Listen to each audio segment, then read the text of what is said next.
ನಮಸ್ಕಾರ ಎಲ್ಲ ಗುರು ಬಂಧುಗಳಿಗೂ. ನಾನು ಸತ್ಯನಾರಾಯಣ ಅಂತ ಹೇಳಿ ಶಿವಮೊಗ್ಗದಲ್ಲಿರೋದು. ನಮ್ಮ ಮೂಲ ಊರು ಚಿಕ್ಕಮಗಳೂರು ಹತ್ರ ಬೆಳವಾಡಿ. ಆಯ್ತಾ. ಉದ್ಭವ ಗಣಪತಿ ಅರ್ಚಕರು ಮಂತಾನನೆ. ನಾನು ಶಿವಮೊಗ್ಗದಲ್ಲಿ ಬಿಸ್ನೆಸ್ ಮಾಡ್ಕೊಂಡಿದ್ದೀನಿ. ನಾನು ಗುರುಗಳ ಪರಿಚಯ ನನಗೆ ಗೊತ್ತಿದ್ದಿಲ್ಲ, ಆದ್ರೆ ಇದಾರೆ ಅನ್ನೋದು ಕೇಳಿದ್ದೆ, ಅವ್ರನ್ನ ನೋಡಿದ್ದಿಲ್ಲ.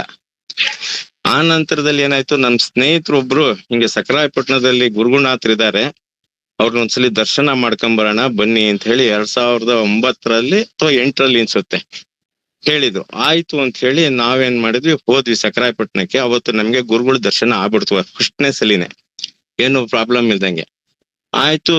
ತುಂಬಾ ಜನಗಳಿದ್ರು, ಎಲ್ಲಾ ಕ್ಲಿಯರ್ ಆಯ್ತು. ನನ್ ಕರ್ಕೊಂಡು ಹೋದ ಸ್ನೇಹಿತರು ಫಸ್ಟ್ ಹೋದ್ರು. ಅಲ್ಲಿ ಎಂಟ್ರೆನ್ಸ್ ಹತ್ಕೊಳ್ಳಿ, ಅವ್ರ ಮನೆ ಬಾಗ್ಲಿತ್ತಲ್ಲ, 2ನೇ ಬಾಗ್ಲ ಅಲ್ಲಿ. ಸರಿ ಹೋದ್ಕೊಳ್ಳಿ, ಅವ್ರಿಗೆ ಸರಿಯಾಗಿ ಜೋರ್ ಮಾಡ್ಬಿಟ್ರು. ನನಗೆ ಒಂದ್ಸಲಿ ಏನೋ ಒಂಥರ ಆಗ್ಬಿಡ್ತು, ಏನಪ್ಪ ಗುರುಗಳು ಹಿಂಗ್ ಬೈತಿರಲ್ಲ ಅನ್ನೋ ತರ ಅನಿಸ್ತು. ಇರ್ಲಿ, ಇದೇನೋ ವಿಶೇಷನೇ ಇರುತ್ತೆ ಅನ್ಕಂಡೆ. ಆಮೇಲೆ ಅವ್ರು ಕೆಲವೊಂದು ಏನೇನೋ ಅವ್ರು ತಪ್ಪುಗಳು ಮಾಡಿದ್ರು. ಆ ತಪ್ಪನ್ನ ಅವ್ರು ಅಲ್ಲಿ ಐಡೆಂಟಿಫೈ ಮಾಡಿ ಹೇಳಿದ್ರು, ಗುರುರಾತ್ರಿ ತಪ್ಪಾಯ್ತು, ನನ್ನಿಂದ ಕರೆಕ್ಟ್ ಆಗಿರ್ತೀನಿ ಹಾಗೆ ಹೀಗೆ ಅಂತ ಎಲ್ಲ ಅವರು ಅಲ್ಲಿ ಒಪ್ಕೊಂಡ್ಮೇಲೆ ಅವ್ರು ಸ್ವಲ್ಪ ಇದಾದ್ಮೇಲೆ ಸುಮ್ಮನಾದ್ರು. ನನ್ನನ್ನು ನೋಡಿದ್ರು. ನಾನ್ ನೋಡಿದ ತಕ್ಷಣ ಏನ್ ಮಾಡಿದ್ರು, ನೀವು ನಿಮ್ ಕೆಲ್ಸಕ್ಕೆ ಏನ್ ಬಂದಿಲ್ಲ, ಇನ್ನೊಬ್ರಿಗೋಸ್ಕರ ಬಂದೀರಾ. ಆ ಕೆಲ್ಸ ಇನ್ನು 4 ವರ್ಷದ ತನಕ ಆಗೋದ್ ಕಷ್ಟ ಇದೆ, ಆಗತ್ತೆ. ಅಲ್ಲಿವರೆಗೂ ನೀವ್ ಏನೀಗ ಹೋರಾಟ ಮಾಡ್ತೀರೋ ಮಾಡ್ಕೊಂಡ್ ಹೋಗ್ಲೇಬೇಕು ಅಂದ್ರು. ಆಯ್ತು ಗುರುಗಳೇ, ನಿಮ್ಮ ಅಪ್ಪಣೆ ಅಂತ ಹೇಳಿ ಕೈ ಮುಗ್ದೆ. ಒಂದು ಸೇಬು ಹಣ್ಣನ್ನ ನನಗೆ ಗುರುಗಳು ಅವತ್ತು ಕೊಟ್ರು. ಕೊಟ್ಟಾದ್ಮೇಲೆ ಯಾಕೋ ಒಂದ್ 5 ನಿಮಿಷ ಹಿಂಗ್ ನನ್ನ ನೋಡಿದ್ರು. ಏನೋ ಅವ್ರಿಗೆ ಹೇಳಬೇಕು ಅನಿಸ್ತೋ ಏನ್ ಅನಿಸ್ತೋ ಗೊತ್ತಾಗ್ಲಿಲ್ಲ, ಏನು ಹೇಳಲೇ ಇಲ್ಲ. ಸರಿ ಗುರುಗಳೇ ಬರ್ತೀನಿ ಅಂತ ಹೇಳಿ ನಮಸ್ಕಾರ ಮಾಡಿ ನಾನು ಬಂದೆ. ಶಿವಮೊಗ್ಗಕ್ಕೆ ಬಂದೆ, ನಾವು ಅವರೆಲ್ಲ ಒಟ್ಟಿಗೆನೆ ಬಂದಾದ ನಂತರದಲ್ಲಿ ಏನಾಯ್ತು, ಅವತ್ ರಾತ್ರಿನೇ ನನಗೆ ಒಂದು ಕನಸಾಯ್ತು. ಕನ್ಸಾದ ಗುರುನಾಥರು ನನ್ ನೋಡ್ ಸುಮ್ನೆ ನಗ್ತಾ ಇದ್ದಾರೆ. ನನ್ಗೆ ಯಾಕೆ ನಗ್ತಿದಾರೆ ಗುರುನಾಥ್ರೆ, ಏನಾರು ನನಗೆ ತಪ್ಪಾಯ್ತಾ, ಏನಾಯ್ತು, ಯಾಕೆ ಹಿಂಗ್ ಮಾಡ್ತೀರಾ ಅಂತ ಅಲ್ಲೇ ಕನ್ಸಲ್ಲೇ ನಾನು ಕೇಳ್ಕೊಂಡೆ. ಅವ್ರು ಏನಿಲ್ಲ ನೀನು ಒಂದು ಅಜ ಅಂತ ಜ್ಞಾಪಕ ಇಟ್ಕ ಅಂದ್ರು. ಸರ್ ನನ್ಗೇನು ಅರ್ಥ ಆಗ್ಲಿಲ್ಲ, ಏನ್ ಅಜ ಏನು ಅಂತ ಹೇಳಿ ತಕ್ಷಣ ಅಷ್ಟೊತ್ತಿಗೆ ಅದು ನಿದ್ದೆನು ಕ್ಲೋಸ್ ಇದಾಗ್ಬಿಡ್ತು. ಕನ್ಸು ಅಲ್ಲಿಗೆ ಸ್ಟಾಪ್ ಆಯ್ತು. ಸುಮ್ನಾದೆ, ಏನೋ ಇರ್ಲಿ ಅಂತ ಹೇಳಿ. ನಾನು ಅದನ್ನ ಅಷ್ಟು ಮೈಂಡಿಗೆ ತಗೊಳ್ಳೇ ಇಲ್ಲ, ಸುಮ್ನೆ ಇದ್ಬಿಟ್ಟು ನನ್ನ ಪಾಡಿಗೆ ನಾನು ಇದ್ದೆ.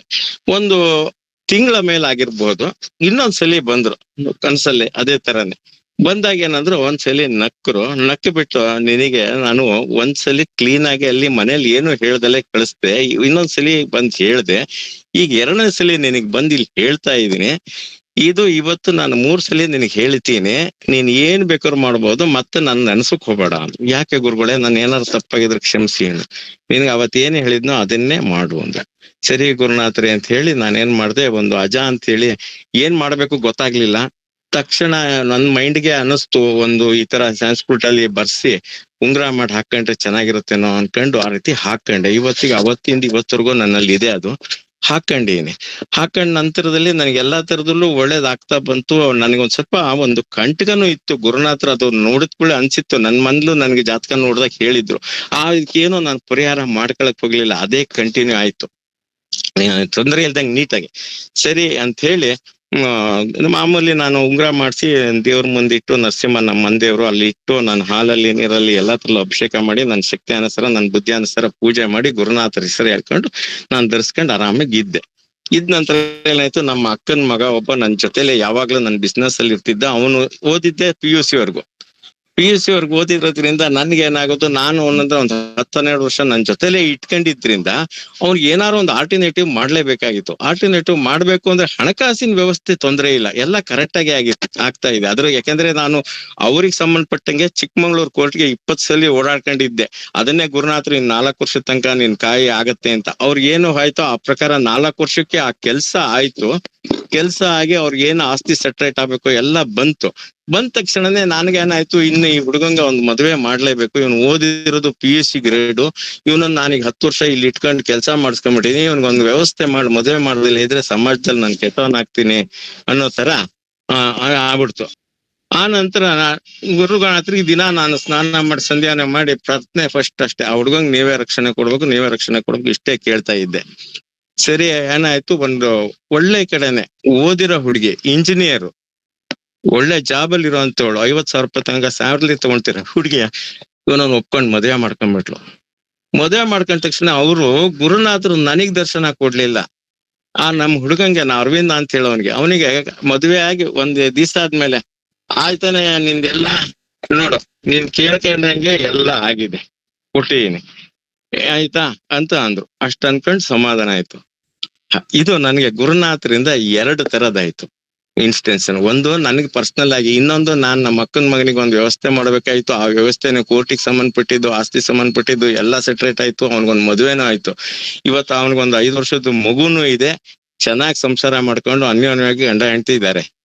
ಇಷ್ಟೆಲ್ಲ ಆದ್ಮೇಲೆ ನನಗೆ ಏನೋ ಒಂದು ಕಂಟಕ ಇತ್ತು ಅನ್ನೋದಿತ್ತು. 50ನೇ ಏಜಲ್ಲಿ, ಈಗ ನನಗೆ 59, ಆವಾಗ 47 ಇತ್ತು ಆ ಟೈಮಲ್ಲಿ. ಆ ಕಂಟಕನೂ ಪಾಸಾಗಿ ನನ್ಗೇನು ತೊಂದರೆ ಇಲ್ದಂಗೆ ಇವತ್ತವರೆಗೂ ಆರಾಮಾಗಿದ್ದೀನಿ. ಒಟ್ನಾಗೆ ನಾನ್ ಏನೇ ಮಾಡ್ಬೇಕಾದ್ರು ಇವತ್ತಿಗೂ ಗುರುನಾಥರ ಹೆಸರು ಹೇಳ್ಕೊಂಡು ನಾನು ಮುಂದುವರೆದಾಗ ನನಗ್ ತಕ್ಷಣ ಏನ್ ಅನಿಸುತ್ತೋ ಒಳ್ಳೆ ಒಂದು ಅನುಭವ ಆಗತ್ತೆ. ಆ ಅನುಭವ ಆದ ತಕ್ಷಣನೇ ಅದನ್ನ ನಾನು ಹಂಚ್ಕೊಂತೀನಿ 4 ಜನ ಜೊತೆ. ಮತ್ತೆ ನನಗೆ ಇವತ್ತಿಗೂ ಕೆಲವೊಂದು ಆತ್ಮೀಯ ಗುರು ಬಂಧುಗಳು ಬರ್ತಾರೆ, ಮಾತಾಡಿಸ್ತಾರೆ, ಏನೋ ಒಂದ್ ಮಾಡ್ತಾರೆ. ಅವರಿಂದ ನನಗೆ ಗೊತ್ತಾಗುತ್ತೆ. ನಾನು ಗುರುನಾಥರದ್ದು ಒಂದ್ ಸ್ವಲ್ಪ ಫೋಟೋಗಳನ್ನ ಪ್ರಿಂಟ್ ಮಾಡಿಸಿ ಇಟ್ಕೊಂಡಿದ್ದೀನಿ.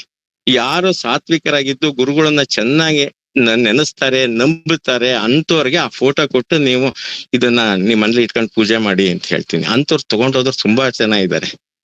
ಹಂಗಾಗಿ ಅದು ನನಗೆ ತುಂಬಾ ಸಂತೋಷದಾಯಕವಾಗಿದೆ ಗುರುನಾಥರಿಂದ. ಇದು ನನ್ನ ಅನುಭವ.